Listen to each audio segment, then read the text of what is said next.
saya dari kelas PAIB. Baik, di sini saya akan menampilkan sebuah video pembelajaran sebagai tugas akhir dari mata kuliah pembelajaran Akidah Akhlak yang diampu oleh Bapak Agus Dwi Santosa, MPDI. Baik, langsung saja pada video pembelajarannya. Assalamualaikum warahmatullahi wabarakatuh. Bagaimana anak-anak kabarnya? Semoga sehat selalu dan semoga tetap berada di lindungannya Allah dan semoga selalu bahagia. Baik, sebelum kita memasuki pada materi Akidah Akhlak ini, terlebih dahulu kita berdoa dengan membaca suratul Fatihah. Setelah itu nanti kita baru lanjut ke materinya. Al-Fatihah.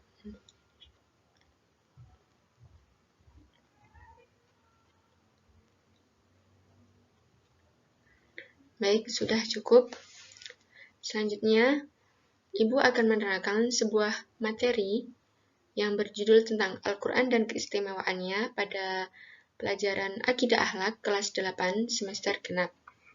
Sebelumnya di sini anak-anak apakah ada yang sudah mengetahui apa dari pengertian dari Al-Quran?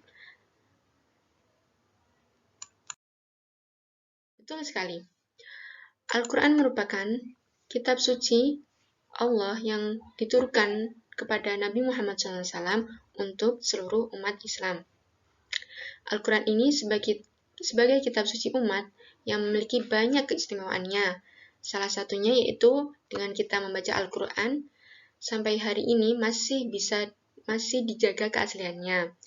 Bagi orang yang membacanya itu akan menemukan sebuah ketenangan dan kebahagiaan tersendiri di dalam hati yang paling dalam.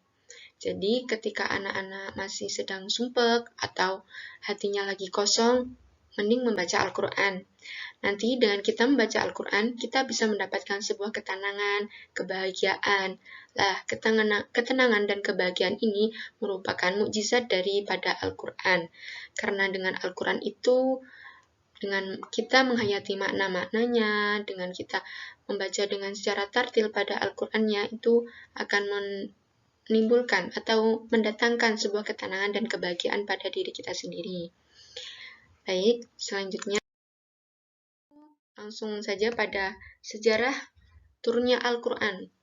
Al-Quran itu diturunkan kepada Nabi Muhammad SAW untuk seluruh umat Islam. Al-Quran itu diturunkan secara berangsur-angsur. Kurang lebih itu berapa tahun, hayo? Apakah ada yang tahu? Ya, betul sekali. Kurang lebih yaitu 23 tahun. Melalui malaikat Jibril yang diturunkan secara berangsur-angsur untuk menjadikan sebuah Al-Quran yang satu sekarang ini, dulu itu diturunkan oleh Allah kepada Nabi Muhammad itu secara berangsur-angsur. Sebagaimana dalam surat Al-Quran yang di sini menunjukkan bahwasanya Al-Quran itu diturunkan secara berangsur-angsur. Baik, selanjutnya kita baca bersama-sama ya. Yo, bismillahirrahmanirrahim. Wa Qur'ana furqanahu lituqra'ahu 'alan nasi 'ala maksi wa nazzalnahu tanzila. Yang artinya, dan Al-Quran itu telah kami turunkan dengan berangsur-angsur agar kamu membacakannya perlahan-lahan kepada manusia dan kami menurunkannya dengan sebagian bagian atau berangsur-angsur. Baik, dengan diturunkannya Al-Quran itu, setelah diturunkannya Al-Quran itu, Nabi itu menceritakan kepada para sahabatnya untuk mencatat dan mendengarkan Al-Quran yang telah diwahyukan Allah kepada Kanjeng Nabi. Nah, para sahabat itu menuliskannya, ada yang berada di atas kayu, ada di pelepah kurma, di atas batu, ataupun di tulang unta. Adapun sahabat-sahabat Nabi yang diutus oleh Kanjeng Nabi untuk menuliskannya ialah siapa saja yuk? Ya, yang pertama yaitu sahabat Abu Bakar, kemudian Umar bin Khattab, Yang ketiga, Utsman bin Affan, Ali bin Abi Thalib, Muawiyah, Zain bin Thabit, Ubay bin Ka'ab, Khalid bin Walid, dan Sabit bin Qais. Dari sini, Kanjeng Nabi menceritakan kepada sahabatnya dan membacakan kepada para sahabatnya. Dan dari sini ada beberapa sahabat-sahabat yang memutuskan untuk menghafalkan Al-Quran. Ibu bertanya, Al-Quran itu pertama kali diturunkan pada tanggal berapa? Ada yang tahu? Ya, betul sekali. Al-Quran diturunkan pada tanggal 17 Ramadan 610 Masehi. Pada saat itu bertepatan Kanjeng Nabi sedang berdiam diri di dalam Gua Hira. Di Gua Hira sampai selesainya beliau berdiam diri dalam Gua Hira itu. Selanjutnya yaitu periodisasi Al-Quran. Periodisasi Al-Quran sebelum hijrah itu dinamakan surat Makkiyah. Setelah Nabi hijrah itu dinamakan surat Madaniyah.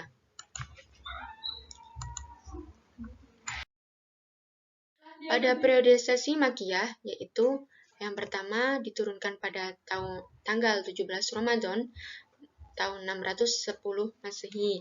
Di situ Kanjeng Nabi berada di Gua Hira. Kurang lebih diturunkannya itu 12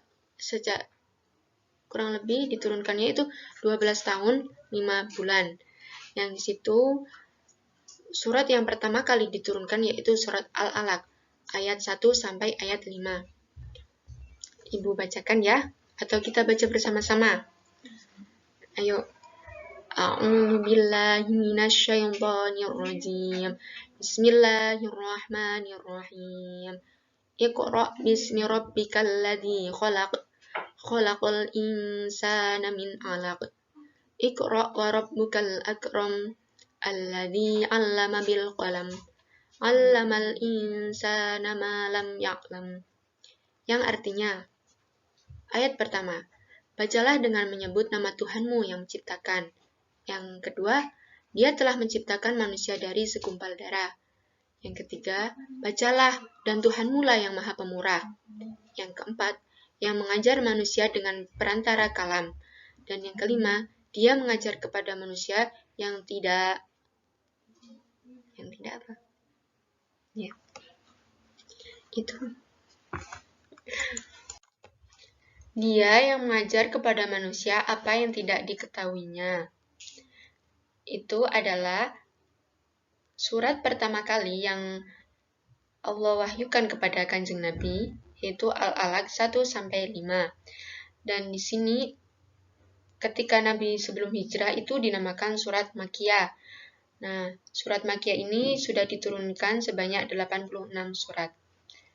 Baik, selanjutnya yaitu tentang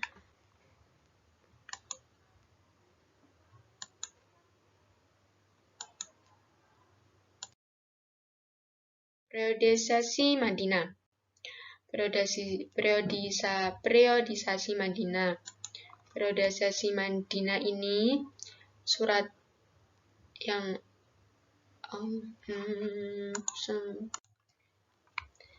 selanjutnya yaitu periodisasi Madinah.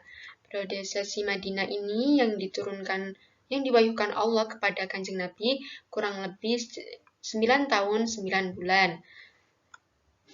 Ini diturunkannya yaitu setelah Nabi hijrah, jadi dinamakan surat Makkiyah. Sudah terdapat 28 surat yang Allah turunkan kepada Kanjeng Nabi. Ini diturunkannya itu ketika Nabi melakukan haji wada atau haji perpisahan. Surat yang terakhir yang Allah turunkan yaitu Al-Maidah ayat 3. Mari kita baca bersama-sama. Bismillahirrahmanirrahim. Al-yawmu akmaltu lakum dinakum wa atmamtu 'alaikum ni'mati wa raditu lakum Islam madina. Famanitturra fi maghmasatin ghairi mujanifil ismi fa innallaha ghafurur rahim. Yang artinya, pada hari ini telah kusempurnakan untuk kamu agamamu dan telah kucukupkan kepadamu nikmatmu. dan telah kuridhoi Islammu itu jadi agama bagimu. Maka, barang siapa terpaksa karena kelaparan tanpa sengaja berbuat dosa, sesungguhnya Allah Maha Pengampun lagi Maha Penyayang. Al-Maidah ayat 3. Baik, itu adalah periodisasi Madinah, surat Al-Quran yang diturunkan terakhir oleh oleh Allah kepada Kanjeng Nabi, yaitu Al-Maidah ayat 3. Baik, yaitu selanjutnya tentang keistimewaannya Al-Quran. Al-Quran itu dikatakan sebagai penyempurna karena dari Al-Quran memiliki banyak kelebihan. Dari kitab-kitab sebelumnya, kalau dibandingkan, Al-Quran itu memiliki banyak kelebihan. Kelebihan yang pertama yaitu kita lihat dari segi keaslian Al-Quran. Selama 14 abad lebih, kitab suci ini, maksudnya kitab Al-Quran ini, tidak mengalami perubahan sama sekali, baik itu dari isi maupun kandungannya. Kemudian yang kedua yaitu dilihat dari segi isi kandungan Al-Quran. Salah satu kelebihan ajaran Al-Quran itu dibandingkan dengan kitab suci yang sebelumnya, yaitu isi kandungan Al-Quran itu lebih lengkap dan menjawab seluruh problematika kehidupan manusia dari berbagai zaman, entah itu dari zaman dahulu, zaman sekarang, ataupun zaman yang akan datang nanti. Kemudian yang ketiga yaitu segi susunan bahasanya. Al-Quran itu diturunkan dalam bahasa Arab, tapi sangat berbeda dengan bahasa Arab pada umumnya, dan bahasa di dalam Al-Quran itu bahasanya cukup indah, dan sangat indah, tidak cukup lagi, tapi sangat indah. Bagi yang membacanya dan menghayatinya, mereka akan merasa tenang dan akan mendapatkan sebuah ketenangan, dan di situ dinamakan dari keistimewaan Al-Quran. Kemudian yaitu dari segi misi yang diemban dalam Al-Quran. Kitab-kitab suci sebelum Al-Quran itu berlaku sementara, hanya untuk umat tertentu saja. Sedangkan Al-Quran ini diturunkan untuk selama-lamanya, baik itu dari umatnya Kanjeng Nabi hingga sampai saat ini masih tetap ada. Sesudah wafatnya Rasulullah itu, Ali bin Abi Thalib menghimpun kurang lebih 6 bulan untuk menjadikan Al-Quran atau membukukan Al-Quran kurang lebih yaitu 6 bulan. Setelah 1 tahun terjadi perang Yamamah, kemudian Khalifah 1 memerintah Zaid bin Sabit menyalin. Khalifah 3 mengadakan 5 mushaf, yaitu mushaf Madinah, Mekah, Suriah, Kafah, Basrah, atau biasa disebut dengan mushaf Imami atau Utsmani. Baik, itulah penjelasan dari Ibu tentang Al-Quran dan keistimewaannya. Sebelum Ibu menutup pelajaran ini, Ibu berpesan kepada anak-anak ya, perbanyaklah membaca Al-Quran, jangan malas-malas. Meskipun 1 hari membaca 1 ayat, tidak apa-apa, karena pahalanya dari kita membaca Al-Quran itu sangat banyak, dan semoga kita bisa mendapat keberkahan dari membaca Al-Quran, karena dengan Al-Quran itu akan menjadi sebuah syafaat nanti kita kelak di yaumil qiyamah. Sekian penjelasan dari Ibu ya. Terima kasih. Sebelum kita menutup pembelajaran ini, kita akhiri dengan membaca Alhamdulillah bersama-sama. Alhamdulillahirabbil alamin. Selesai sudah pembelajaran ini. Kurang lebihnya Ibu mohon maaf. Wassalamualaikum warahmatullahi wabarakatuh.